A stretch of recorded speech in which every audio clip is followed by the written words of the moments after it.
La verdad es que ayer decía un médico, ¿no? No te olvides que estás enfermo. Te has contagiado el COVID-19, sos positivo, hay que guardar el aislamiento correspondiente. Y estuvimos hablando también con este médico acerca de los chequeos que hay que realizarse, los estudios. ¿Hay capacidad técnica? Preguntaba. Esa va a ser la segunda pregunta. La primera, una evaluación de la recorrida por el departamento Orán, ministro. La verdad que fue muy positivo. Yo estuve 3 días, previamente había estado gente de nuestro equipo y sigue allí funcionarios no solamente del Ministerio de Gobierno, sino también la ministra de Salud se encuentra en la zona norte. Y ha sido muy importante para poder no solamente ver en el lugar que se hayan cumplido todas las medidas que hemos tomado, sino también para poder comentarle a la comunidad de Orán. Nosotros, cuando asumimos la gestión, para darte un ejemplo, Javier, el hospital de Orán, que tiene aproximadamente 200 camas para que la gente tenga referencia, tenía solo oxígeno para un poco menos del 40% de esas camas. Y hoy tiene oxígeno provisto de manera centralizada a través de una sala de máquinas que hemos reparado luego que estuvo parada durante más de 10 años y le provee oxígeno a más de 170 camas. No hay otro hospital en el interior de la provincia que tenga esa posibilidad. Para que tengan referencia, el hospital de Tartagal tiene oxígeno que provee también de manera centralizada a menos de 100 camas. Esta es la relación y la capacidad operativa que hemos logrado tener hoy en el hospital de Tartagal. Pero pese a eso, las autoridades sanitarias del lugar le pidieron al gobernador que se tenga un llamado backup para poder generar atención sobre pacientes leves y moderados, y esto es lo que hemos hecho en la escuela Osvaldo Poz. Hemos instalado allí 110 camas, de las cuales 34 de ellas ya tienen provisión de oxígeno. Todavía no se ha utilizado este lugar y vale aclarar que no es un hospital, es una escuela que nosotros hemos utilizado para tener esta posibilidad, que cuenta con aire acondicionado, ya lo tenía, pero como verán tiene todas las características de una escuela. Pero ahí ya está listo el personal de salud como para poder recibir a los pacientes. Así estamos trabajando, Javier. Se vivió una situación tensa en el departamento de San Martín. Recordamos que hasta hace muy poco el departamento de San Martín era el que más casos tenía. Ahora se vivió una situación tensa en Orán y ahí estuvimos presentes con el gobernador. Dimos inicio a algo muy importante. El SAMEC era algo conocido únicamente aquí en Capital y quizás en las localidades que rodean a Capital. Y ayer dimos un inicio a las operaciones del SAMEC en el interior de la provincia, con base justamente en Orán y también en Tartagal, y entregamos las 2 primeras ambulancias para el SAMEC interior, y la verdad que eso nos llenó de alegría. Después nos fuimos con el gobernador a Aguas Blancas, allí estuvimos con la encargada del centro de salud, con Sardina, que se emocionó muchísimo al ver que le estábamos dejando una ambulancia. Hacía 15 años que tenían una ambulancia y ya prácticamente no daba más. Es gente que hace un esfuerzo terrible y la verdad que muy contentos de estar ahí, de estar presentes, de estar acompañando y también de estar dando soluciones, ¿no? Ministro, estuvimos ayer con una transmisión que la verdad que reflejaba las imágenes de esa escuela. Nosotros estuvimos haciendo un recorrido y como único medio transmitiendo para todo el país lo que estaba ocurriendo. Tuvimos oportunidad de hablar con usted. La verdad que nos enorgullece saber que Salta está trabajando a diferencia de lo que está pasando con otras provincias que están con un sistema de salud prácticamente colapsado, ¿no? Habló con Mimesi en la jornada de ayer ayer, ¿qué es lo que le pidió? Porque tenemos entendido que hablaron del tema sanitario y también hablaron del tema laboral de los bagalleros. ¿Hubo alguna respuesta? ¿Cuál va a ser la actitud de la provincia? Dos o tres cosas. Primero, hablamos permanentemente con los intendentes, como vos bien señalas, con Mario hacemos una labor conjunta. Estuvimos también con el director nacional de fronteras, que se encontraba en la zona norte, justamente viendo en el lugar qué es lo que pasa con esas zonas. Tenemos también una gran noticia: se va a hacer obras para reforzar los puestos de control tanto en Aguas Blancas como en Salvador Massa, con inversiones mayores a los 100 millones de pesos en cada lugar. Esto es una muy buena noticia, no solamente por la importancia estratégica que tienen estas obras, sino por lo que significa para las economías del lugar, que muchas veces no tienen otra cosa más que poder hacer para subsistir que los llamados bagalleros. Ahora va a haber una construcción, se van a generar manos de obra y esto es muy importante. Pero sí, como tú sabes, el gobierno de Bolivia autorizó el funcionamiento del comercio y eso significa una presión muy grande en el área de frontera nuestra y por lo tanto tenemos que hacer mucho más efectivo el control para no correr riesgos sanitarios, ¿no? La imagen, la pintura que podemos ver de las situaciones que se viven en el norte como consecuencia del paso de la gente que pasa mercadería de manera ilegal, la verdad que genera un desafío muy grande como argentinos, ¿no? Porque es una situación desde el punto de vista social que lastima mucho y que también trae aparejado una serie de cuestiones que son delictivas. Que tienen que ver con el narcotráfico, que tienen que ver con muchas situaciones de trata y demás, que tenemos que combatir. Y la forma de combatirlo es generando infraestructura en el lugar, generando la posibilidad de control más efectivo. Fíjate que se desplegaron fuerzas de gendarmería, de la policía, se desplegó fuerzas del ejército, y si no lo ayudamos con tecnología, la verdad que va a ser muy complicado.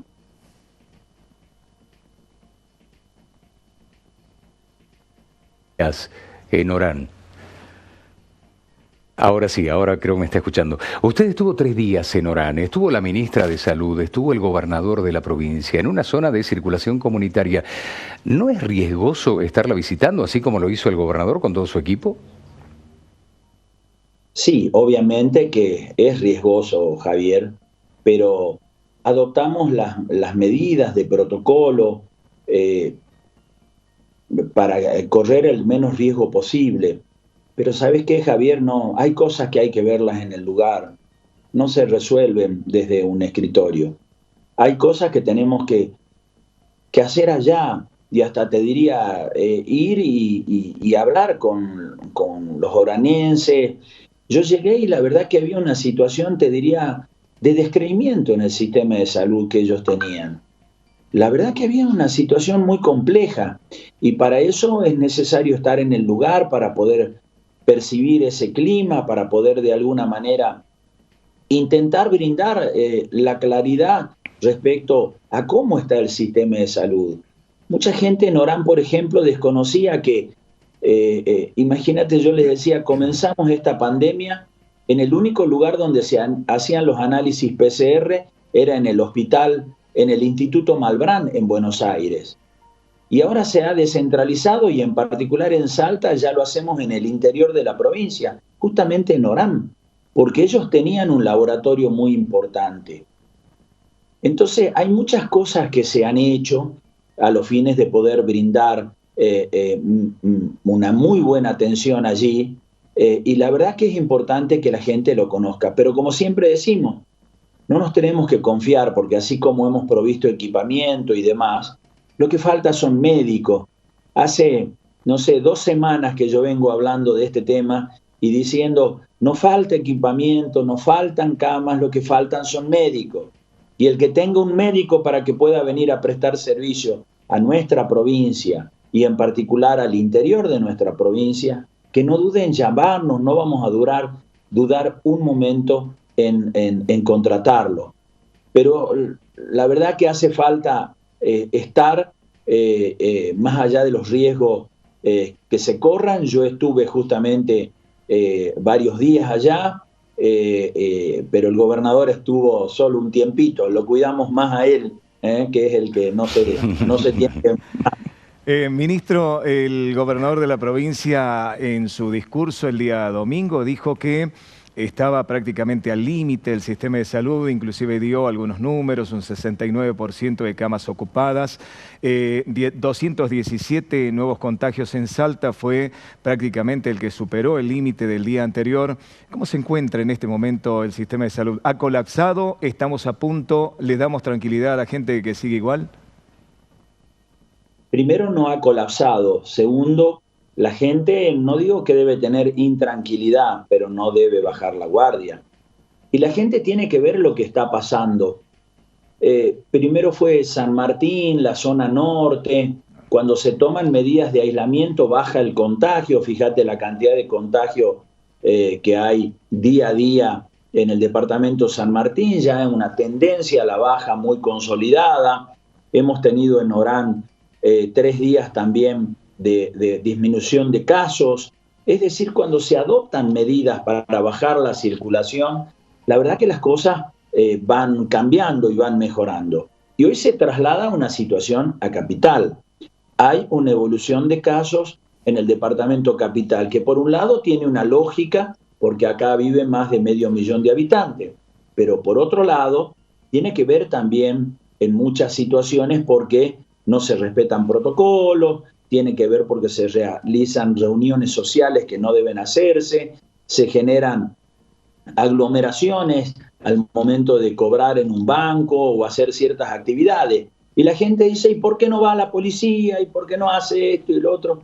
Y uno se pregunta, después de haber vivido tanto tiempo con esta pandemia, ¿por qué no adoptar nosotros mismos conductas sociales que simplemente evitan que corramos riesgo? Porque en realidad los que corremos riesgo somos nosotros. No podemos estarle pidiendo a la policía que evite el delito, que evite la violencia, que nos controle las calles, que nos controle las rutas y que a su vez haga que nosotros nos pongamos barbijo, no nos amontonemos.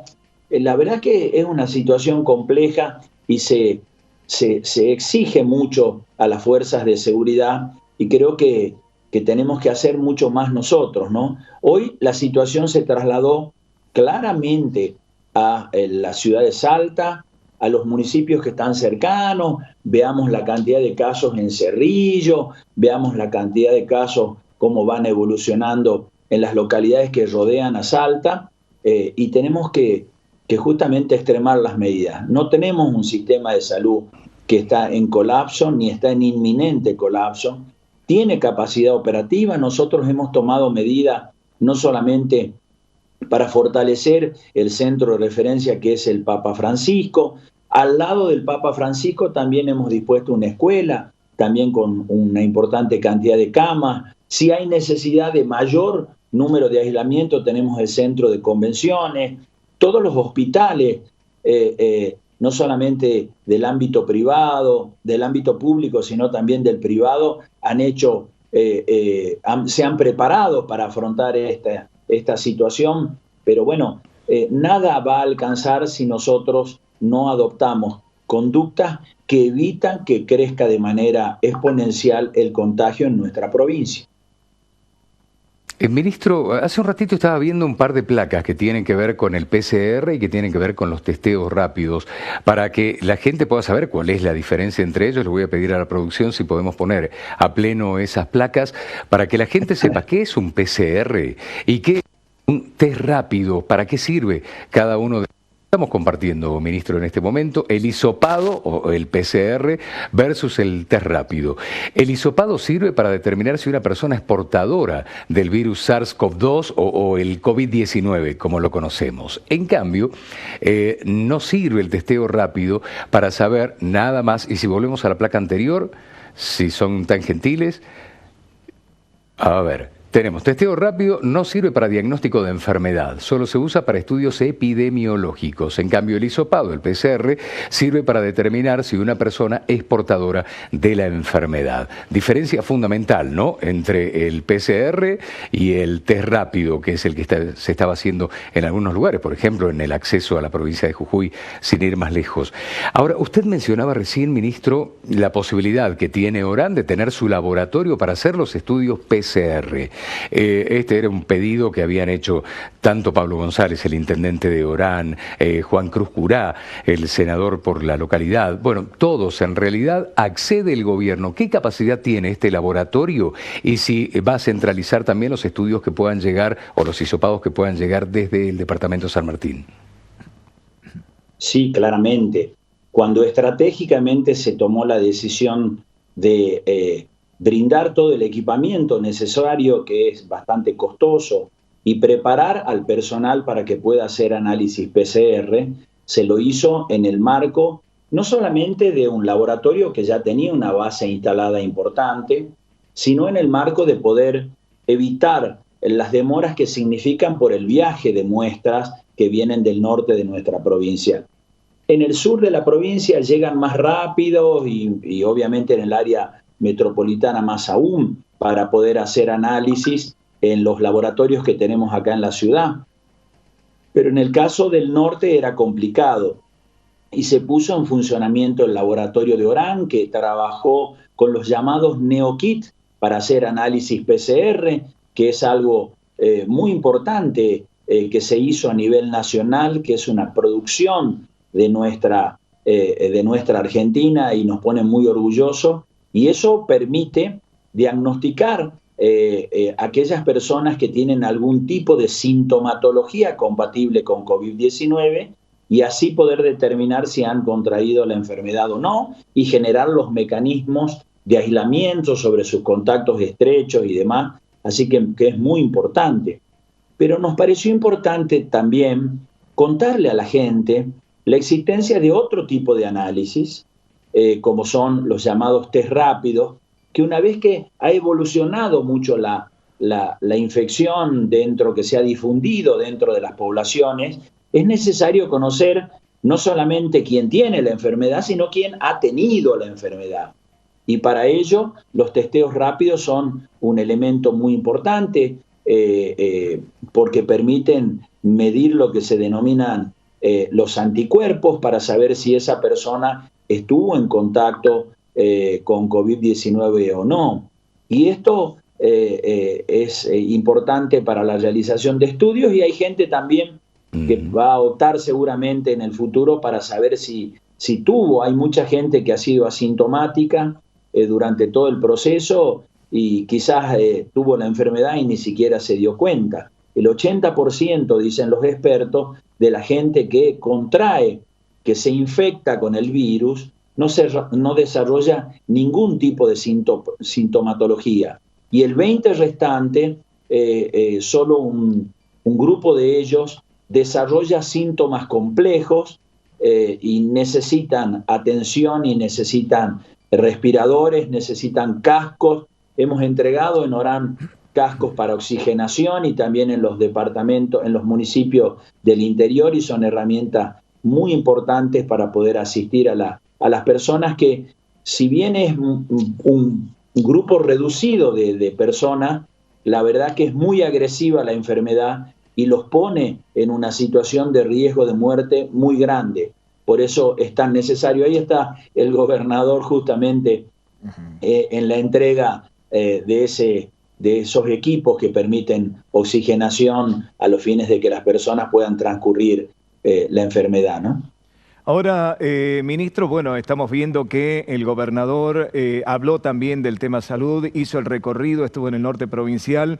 Personalmente, un laboratorio al que le estaba pidiendo un análisis me dijo: no tenemos los reactivos, estamos esperando para la semana que viene, no se estaban haciendo. Dos preguntas en una. Primero, la provincia, ¿cómo está con esa capacidad de reactivos? Y otra, si se está notando alguna psicosis en la gente, porque todo el mundo hacen largas filas para hacerse un PCR, ¿no? La primera respuesta es sí, se nota una conducta por parte de la gente de todo el mundo querer hacerse análisis PCR. Y la verdad que no aporta muchas veces una solución. Hay gente, por ejemplo, que dice lo siguiente: yo estuve con una persona, me crucé con una persona que tenía COVID-19, preventivamente me voy a aislar y de ahí me hago un PCR, si me sale negativo sigo mi vida. Claro. Y la verdad que no es así. Primero, si se cruzó con una persona y la saludó desde el otro extremo de la calle, no tiene que tener ningún tipo de prevención. Uno es contacto estrecho cuando estuvo con una persona que tiene la enfermedad en un lugar cerrado, sin protección y por un tiempo de más de 10, 15 minutos. Si no, uno no es contacto estrecho. Nos pasó a nosotros como funcionarios cuando dio positivo el secretario de Deporte, que había gente que decía, yo lo vi en la playa de estacionamiento, lo saludé y entonces yo tengo... No, eso no es ser contacto estrecho. Y cuando uno es contacto estrecho, por más que se haga el test PCR a los 4, a los 5 días, si le da negativo no hay ninguna garantía que al 7º o 8º tenga la enfermedad. Entonces, lo único que hay que hacer, sí o sí, es el aislamiento durante los 14 días. Entonces, mucha gente utiliza el PCR como el pase para seguir sin necesidad de aislamiento, y esto es un error muy grande. Obviamente, esto genera que haya una concurrencia muy grande y aquellas personas con síntomas que son derivadas por una clínica o por un médico o por un hospital que realmente necesitan el análisis, luego tengan demoras que no deberían ser tales porque hay una saturación del sistema. Entonces, también necesitamos hablar con la gente para que se entiendan estas cosas y la solución no es el PCR. De la misma manera, nosotros hemos visto con preocupación que hay mucha gente que piensa que el plasma es la solución mágica para las personas enfermas que están en una situación complicada.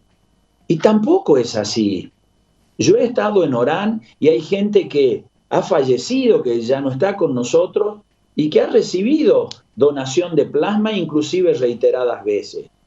La donación de plasma es un programa a nivel experimental del gobierno nacional que tiene un único banco en todo el país, que lo reciben personas compatibles del mismo grupo sanguíneo y que no significa que es infalible. Lamentablemente no hay ninguna solución, yo diría, no sé si es el término adecuado, ninguna solución mágica para esta enfermedad. Se están probando así como se prueba el plasma, se prueba la ivermectina, en algún momento se habló de la hidrocloroquina que finalmente se desechó, pero hasta ahora no hay un elemento que garantice la cura del COVID-19. Y estas cosas es importante, y es importante también la palabra de los médicos para poder que la gente tenga una claridad respecto a cómo debe manejarse con estas situaciones y con estas cuestiones médicas, ¿no? Y así como vemos con preocupación cómo se van incrementando los casos día a día en la provincia de Salta, ministro, también vemos con beneplácito la cantidad de gente que se va recuperando, vale decir que atravesaron la enfermedad y que están dados de alta. Dos preguntas. Una, ¿qué criterio se emplea para determinar que una persona que estuvo enferma ya se encuentra recuperada? Y la otra, que no tiene que ver con esta, tiene que ver con el diálogo que tienen con la Iglesia Católica y la proximidad del milagro. ¿Va a haber un pedido especial para la Iglesia Católica para que no se realicen misas durante el milagro desde el 6 al 15? En primer lugar, Javier, cuando se trabaja con este tipo de enfermedades, hay un sistema nacional de vigilancia epidemiológica. Algunos le llaman CISA, en la terminología médica, que es un sistema en donde vos cargas la información de un evento epidemiológico, se carga ahí el resultado de los test positivos y se carga también dentro de esa misma persona cuando le da el test negativo para generar el alta. Este tipo de cuestiones tienen que ver con situaciones de personas que están dentro del sistema de salud siendo atendidos. Una persona que ha sido asintomática y que ni siquiera se enteró obviamente no sabe que tuvo la enfermedad, ni siquiera está de alta. Pero sí es necesario, en aquellas personas que certeramente saben, tener el test negativo, que para el sistema nacional significa entonces que la persona esa se ha recuperado. Hay esquemas de protocolo que establecen criterios, te diría, ya no estrictamente de contagios de orden médico, pero por ejemplo, para una familia conviviente, en Buenos Aires, por ejemplo, donde hay más de 270.000 personas contagiadas, es muy difícil hacerle PCR a todos. Entonces el criterio ha sido que se sobreentiende que si están conviviendo, todas las personas deben tratarse como que adquirieron la enfermedad. Pero esta es la forma en la que se genera el alta. Y sí, déjame decirte algo importante, porque se hablan cosas que son complejas, en donde la gente se alarma. Fíjate que Santa Fe va por los 10.000 casos. Fíjate que Córdoba ya está llegando, ha cruzado los 9.800. Jujuy ha cruzado los 9.000 casos, Río Negro los 6.500. Y muchos de ellos eran provincias que antes no tenían tantos casos. El caso de Tucumán es emblemático, ya está en 3.000 casos y hace muy poquitito no tenía ni siquiera ni 100 casos. Esto es lo que hay que evitar. Pese a todo, la curva que nosotros tenemos no es tan empinada.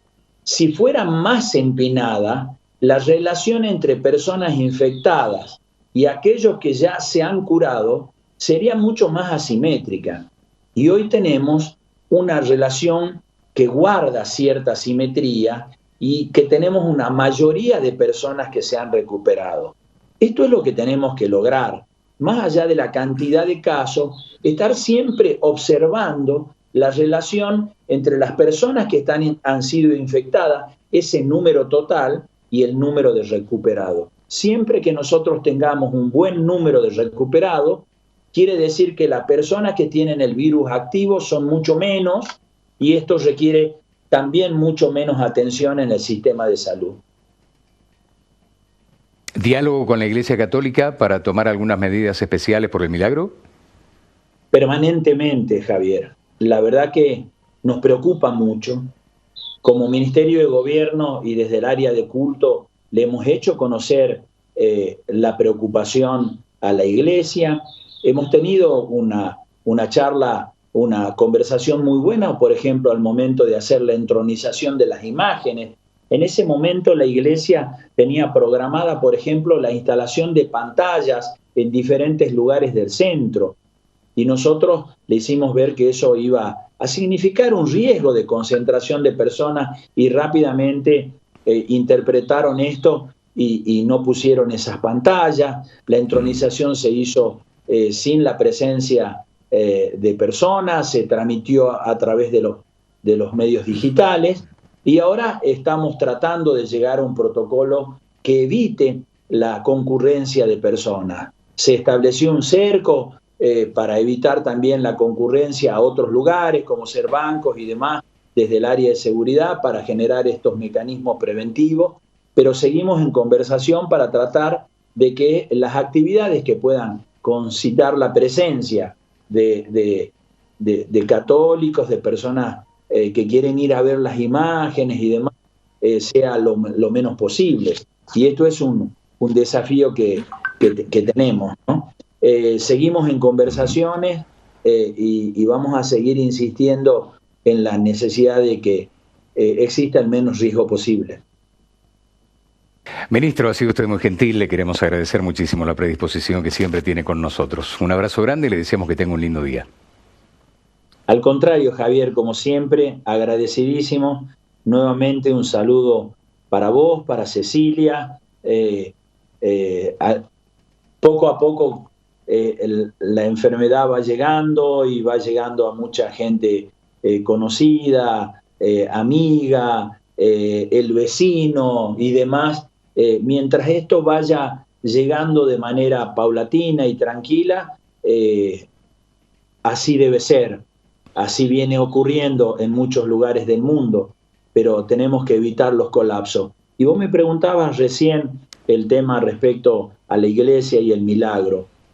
hay mucha gente creyente en nuestra Salta, y a esa gente creyente les pedimos justamente que más allá de las decisiones que se tomen, nosotros mismos, como una forma, una ofrenda al Señor y a la Virgen del Milagro, nosotros nos quedemos en casa y evitemos justamente poner en riesgo no solamente a nosotros mismos, sino a nuestra gente. Creo que es la mejor manera de poder celebrar este milagro salteño. ¿Definitivamente queda descartada la procesión? Sí, claramente no va a haber procesión durante esta etapa de septiembre. Las autoridades de la Iglesia deslizaron en algún momento que se podría desarrollar en diciembre, pero debo decirte, Javier, que como van las cosas, tenemos que empezar a pensar que en diciembre tampoco va a haber una situación epidemiológica lo suficientemente relajada como para poder comenzar y retomar actividades como lo es una procesión, donde participan no 100 ni 200, participan cientos de miles de personas. La verdad, tenemos que templar nuestro espíritu y tenemos, como venimos diciendo, acostumbrarnos a esta nueva normalidad. Ya vendrán tiempos diferentes cuando finalmente esté la vacuna, se aplique la vacuna y verdaderamente haya inmunidad. Este no es un proceso de que la vacuna se anuncia que se compró en diciembre, se coloca el 24 y el 25 estamos todos brindando. No es bueno que pensemos de esta manera. Tenemos que interpretar que la realidad es otra, que es durísima, que nos ha tocado una muy difícil, pero que tenemos que sobreponernos, tenemos que seguir adelante en el marco de esta normalidad que tenemos que llevar adelante. Y lo tenemos que hacer todos juntos y con responsabilidad. Gracias, ministro. Que tenga un lindo fin de semana.